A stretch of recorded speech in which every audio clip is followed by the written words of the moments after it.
Set হয়ে গেছে ইউরোর ফাইনালের লাইন আপ, যেখানে স্পেনের মুখোমুখি হবে ইংল্যান্ড। অতিরিক্ত সময়ে ওয়াটকিংসের গোলে 2-1 ব্যবধানে জয়ে মাঠ ছাড়ে ইংল্যান্ড।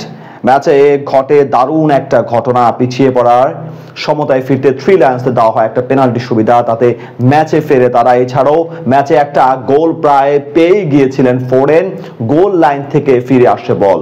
তবে সেটা কি গোল হয়েছিল তাই জানবো এ প্রতিবেদনে। কোপা আমেরিকার একপাক্ষিক ম্যাচ, যেখানে ফুটবল প্রেমীদের মনের বিরক্তি, সেখানে ইউরোর ম্যাচ মানেই যেন চোখের শান্তি।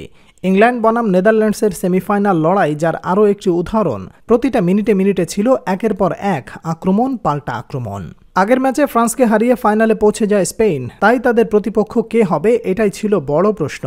এদিন ম্যাচের শুরু থেকে আক্রমণাত্মক ফুটবল খেলতে থাকে ইংল্যান্ড ও নেদারল্যান্ডসের ফুটবলাররা, কিন্তু জার্মানির ডর্টমুন্ড ফুটবল স্টেডিয়ামে ইংলিশ ভক্তদের স্থির হয়ে বসার আগেই স্তব্ধ করে দেন ডাচ ফুটবলার জাভি সিমন্স। বক্সের কাছাকাছি জায়গায় ডেকলান রাইসের কাছ থেকে বল কেড়ে নিয়ে ইংল্যান্ডের রক্ষণকে বোকা বানিয়ে রীতিমতো বুলেট গতির শট নেন তিনি। তার সেই শট রুখে দেওয়ার মতো সাধ্য ছিল না জর্ডান পিকফোর্ডের, যার সুবাদে ম্যাচের 7 মিনিটে এগিয়ে যায় নেদারল্যান্ডস। শুরুতে গোল হজম করে কিছুটা টনক নড়ে ইংল্যান্ডের, এরপর তারাও কয়েকবার পাল্টা আক্রমণে ওঠার চেষ্টা চালায়। তেমনই এক আক্রমণ ঠেকাতে গিয়ে ইংল্যান্ডকে পেনাল্টি উপহার দেয় নেদারল্যান্ডস। হ্যারি কেইনের শট ঠেকাতে গিয়ে তাকে ফাউল করে বসেন নেদারল্যান্ডসের ডেনজিল ডামফ্রেইস। প্রথমে রেফারি কোনো প্রকার সিদ্ধান্ত না দিলেও মিনিট 2 পর ভিএআর প্রযুক্তির সহায়তা নেন তিনি, যেখান থেকে পেনাল্টি পায় ইংল্যান্ড। সেই যাত্রায় কোনো প্রকার ভুল করেননি অধিনায়ক হ্যারি কেইন। মাত্র 10 মিনিটের ব্যবধানে সমতায় ফেরে তারা। প্রথমার্ধে আরও বেশ কিছু সুযোগ পায় দুই দল, এমনকি 29 মিনিটে কর্নার থেকে বল পেয়ে ডামফ্রেইসের নেয়া হেড বারে না লাগলে তখন ব্যবধান বাড়াতে পারত নেদারল্যান্ডস। উল্টো দিকে তাদের মতো একইভাবে হতাশ হতে হয় ইংল্যান্ডকেও।